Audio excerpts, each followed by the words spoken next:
Are you finding it challenging to keep up with cash flow as your business grows? Have you ever wondered how to ensure that your profits don't slip away during expansion? Today, we're tackling the essential strategies to help you maximize profit and maintain cash flow during these critical growth stages. This is the Contractor Success Forum. I'm Wade Carpenter with Carpenter Company CPAs. With me, my co-host Stephen Brown with McDaniel Whitley Bonding and Insurance. Stephen, as contractors scale their businesses, are you seeing them struggle with this cash flow and profitability? Yeah, Wade, we just did a podcast on the 5 stages of a construction company. And as you go through each phase, there are certain things that affect your cash flow, which in return affect your profitability that you need to be aware of. Is that kind of where you're headed with this topic? Yeah, when you brought that up, that actually spurred me thinking about several of the conversations I've had with contractors lately. And they have been running out of cash right now. And a lot of cases, they've been experiencing the growth and the effects of that. And there's a lot of reasons for that. But if your revenue doubles and people are taking 30 to 60 days to pay you, you got X amount in receivables are going to double. So you may eventually have that cash, hopefully it's still profitable, but it's not in your hands. So in the meantime, you got more capital outlay to make sure that you're covering your labor and materials and your equipment, subs, and all that. So there's a lot of reasons for that. But I've had several conversations, and when you brought up that growth phase episode a few weeks ago, that sort of kicked this one off for me. Sure. As each growth phase evolves, needs based on where you are affect your cash flow and your overhead. And sometimes when you go from one stage to another, it affects it so drastically that it kicks you into another stage. One thing we talked about, the stages were not good or bad. They were just a stage. Some contractors can stay at a certain stage forever and be perfectly happy. But the natural evolution of the construction firms go through these 5 phases. And if you don't know what's going to creep up behind you and destroy your profit in each stage, it could sink your ship. Absolutely. And again, there are several common challenges that we face during growth. It's very common to think that if I just get to this next level, everything is going to be fine. And maybe you're way in debt right now and you just, okay, so I'm $500,000, let me get to $1 million. Once you get to $1 million, let's get to 2 million or 5 million. And what people end up finding out is that they get deeper in debt. They still have no cash. And sometimes they have even less cash to take on. And there's a lot of reasons for that. We've talked about as the top line revenue grows, it's very common for your overhead to grow at a faster rate than the top line revenue. And so that's putting a bigger squeeze. You've got more revenue to cover, so you need more infrastructure. You may need some more equipment. You may need another administrative person or another project manager or whatever, but all that overhead challenges all this growth. And as soon as you hire that next person and you didn't plan for it, that can rob that overhead factor of what you had already planned. And maybe you were basing your bids on an overhead factor from last year, but now you got 2 or 3 more people here you got to cover. You got an office you got to cover. So and those changes are financed by the money that you have in your company or from future profits on these particular large jobs. That's scary. Some of the other things that I see is, again, people think I just got to get to this next level. And it's okay, I can bid something lower as long as I'm going to make it up on the volume and just doing it for cash flow. But a lot of times these contractors were bootstrapped to begin with. They started on a shoestring budget and they've been running like crazy. All they've done is built more work and they're going to be chasing the cash flow even harder. So in the times of growth, one point I wanted to make here is making sure that you are reviewing your pricing and that you are covering your markup and your overhead, some topics we talked about. And don't cut it just because you're going to get a higher margin, just because you think it's going to get you to that next level. You got to remember that next level is probably going to cost you more overhead. So don't cut your pricing just because you think it's going to get you net more cash flow. Yeah, Wade, it's all the time contractors say, if I double my income, I'm going to double my profit, and that will take care of my debt. It's the answer to all my problems. And it never seems to have happened, does it? No, it doesn't. And one thing that I like is we did a podcast on calculating profit margins correctly. We've had numerous podcasts on increasing your cash flow so you don't have to borrow cash, so you don't have to finance projects. The money that you keep in your company should be there to help your company grow, accomplish what you want. That's why you keep money in your company to get to the next growth stage. I'm thinking right now that all the surety companies are talking about how many more contractors they're seeing. Maybe it's because of us getting close to inflationary area, having to spend more money to get supplies and materials on time, and also the overall cost of everything, that they're into their bank lines more than ever before. And interest rates are high. They were talking about a huge new low on the mortgage rates this morning of 6.5%. So Mortgage rates are not a lot of credit rates either. that's not exciting news, is it? Yeah. It's prime plus 2%, right? Or 1% if you're Right. lucky. Again, the idea is as a business scales up, you got to control your pricing and making sure that you're realizing that you are going to need more money for that. If your receivables are 100,000 and they go to 200,000, that's another 100,000 of cash you don't have in your pocket. It's either got to come from a line of credit or from profit. I always go back to a lot of the profit first principles, but part of profit first says we're going to have some profit left over, but maybe half of that is going to be retained in your business to allow for future growth. And I think that's brilliant because people don't think about that. They basically bought a job and they're trying to milk it for all they can, but sometimes they've been in such a cycle of chasing cash for so long, they take it as soon as they can get it, right? Right. Part of the things that I wanted to maybe talk about today was a little bit about maintaining those profit margins, but maintaining the cash flow. I was talking to somebody about this recently as well.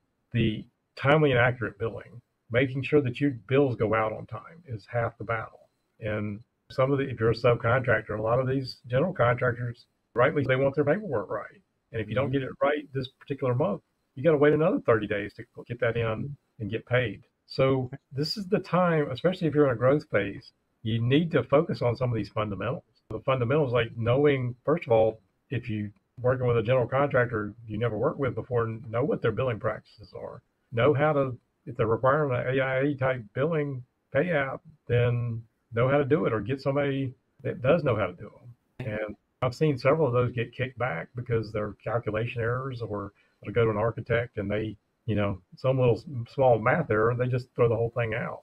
But this is the time that you need that cash flow, and you don't need any of these hiccups. That's a great point, Wade. Really, honestly, we've had other podcasts where you have stressed profit first, of course, but also maximizing your cash flow. I thought maybe there was another different word to explain it, but that is exactly what you're wanting our listeners to accomplish. When you're maximizing cash flow, you're doing everything you can to make sure that it's coming in right on time or ahead of time. Anything you can do to control that and to monitor it and to make sure that it's happening. We've talked about that. It's maximizing cash flow, but it's also maximizing that profitability too. I see it all the time we want to get in good with this general contractor. So we say, okay, I'm going to bid it a little lower this time so we can just get to that next level. They drop some of the margin and it becomes basically a cycle that they fall into. And, that on top of this overhead impact. And again, I'm going all over in the strategy with this, but again, if you put profit first in place, if nothing else, and you're maintaining that percentage, your operating expenses are going to get a little tighter. And if your overhead percent is 20% or whatever your number is, and all of a sudden it jumps up to 25%, you're going to start running out of cash.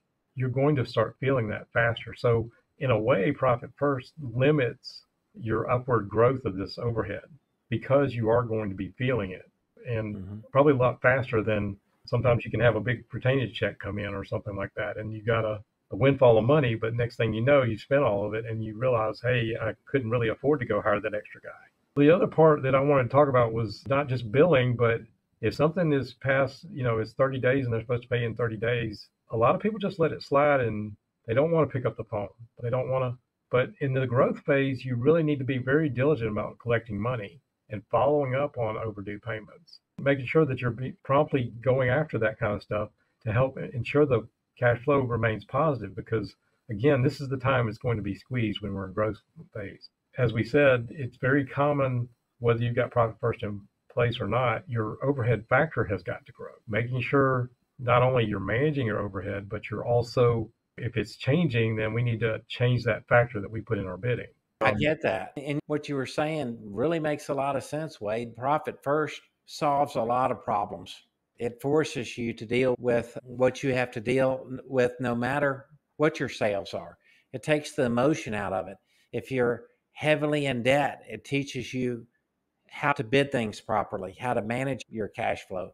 And the whole premise of it, I think it's wonderful, Wade. And you were telling me a little bit about a book that you've written. Yeah, we finished the first draft of it, and actually got the first draft of the book cover from Mike McAlwitz with Profit First for Construction. That'll be coming out in a few months, I hope. But a lot of these are fresh on my mind. But so you went back to like accurate cash flow forecasting, having accurate financials to look at and seeing where you're at. I had one last year that became a client, and they had grown to $5 million, and they had never gotten their books straight. And they've been running about 12 years. And they finally got to a point where they said, I can't continue to run this way. And they're actually probably the exception, because at some point when you get above, say, $1 million or even above $500,000, it gets harder and harder if you don't have control over this. But it's very common in the startup phase where you don't have good books and you say, I can just do this myself. I can get QuickBooks and it's supposed to do all this for me. That's where I feel like I'm preaching, and that's what I do as far as accounting. But it is very true that a lot of people get to this growth phase and they really don't have books and records. And they finally wake up one day and say, I got to do something a little different. Otherwise, I'm going to run out of money and I won't see it coming. You're right. And whatever stage you find yourself in, you can get some advice and you can work out of it, can't you, Wade?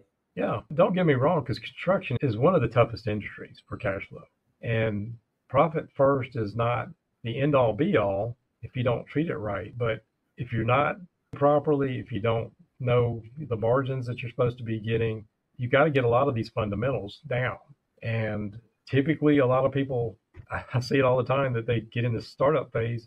They don't think they have any money to go see a CPA or get advice on their structure and their taxes. As they start getting into this growth phase, oh crap, I'm paying more taxes and I don't understand why. And It's not all about that, but do we just start up as a sole proprietorship, and do we just do an LLC and we really have no liability protection because our friend just told us to do an LLC and it was easy to just go online, set it up ourselves. But we got no advice about how to structure that. Sure. Again, as you grow and your company grows, hopefully you're building some assets that you want to protect. And we got a great person that can give you some good insurance to protect some of those assets, but things happen and people get sued in construction sometimes. That's another thing that we should probably be talking about, is the growth phases. You got more to protect, and you probably need to be looking at the overall risk that you're taking. And that's probably something that you can talk about better than I can. Oh, sure. Back about all the podcasts we've done, Wade, and how some of them are so right on the money on the right topic because we're excited. They fall into what we were trained to do. You were trained to help contractors with their accounting, and I was trained to make sure their assets were protected and to provide them surety bonding. And there's, to me, that, like you just said, the most interesting thing about the construction industry is the risk involved. Everything's different. Things happen all the time. And all you can do is learn from others so you can control that risk. But it's so rewarding. What an industry that it could be so rewarding, that can be lucrative, that can accomplish things when you accomplish something that you never did before. I guess my pep talk about this cash flow is always, wherever you are, you can get out of it and you can move in the right direction. Maximizing cash flow is key in these different stages of growth, working your way out of debt, working smarter, not harder, and concentrating on your profit, and then managing everything backwards from there are like fundamentals that we seem to talk about all the time. I was talking to a contractor recently, and he was talking about the fact that he just loved, when he got into construction, you start a project and it's a mound of dirt, and then a month or two later you got something that you built and you're proud of. And a lot of times people translate that as, I'm going to be an owner of a construction company. And then they still may be really good at building that building or doing what they do, but they never really have gotten on top of things. And in this growth phase, this is the time you really need to do it. If you've already come through that startup phase and you're in that, I think the second phase they called it the survival stage, didn't they, Stephen? Right. Startup, survival, Success, growth, and maturity. Yeah, that survival stage, that's where the cycle of cash flow can just weigh you down. And then as you get into these growth phases, this is where it's sad, but I've seen many times people will grow it and grow themselves right out of business. I've said it many times and I've seen it many times. They don't realize what their overhead structure is. And then they either go back to getting really small or they have to bankrupt a company or something like that and start over. Okay. These are great points, Wade. Thank you. Okay. I think I just ended that on a really poor note. No, you didn't. We want to be upbeat in everything that we podcast, of course. We want to talk about everything that's upbeat. And this is an exciting business to be in. And It is. I think you communicated that perfectly, Wade. If any of our listeners have any thoughts or feedback on today's discussion, we'd always love to hear from you. Happy to answer any questions or hear thoughts on other topics you'd like us to cover. Drop them in the comments. Thanks for listening to the Contractor Success Forum. For more information, visit contractorsuccessforum.com, the Carpenter CPA's YouTube channel, or profitfirstconstruction.com. And if you enjoyed this episode, please subscribe and share and follow us every week. We will see you on the next show.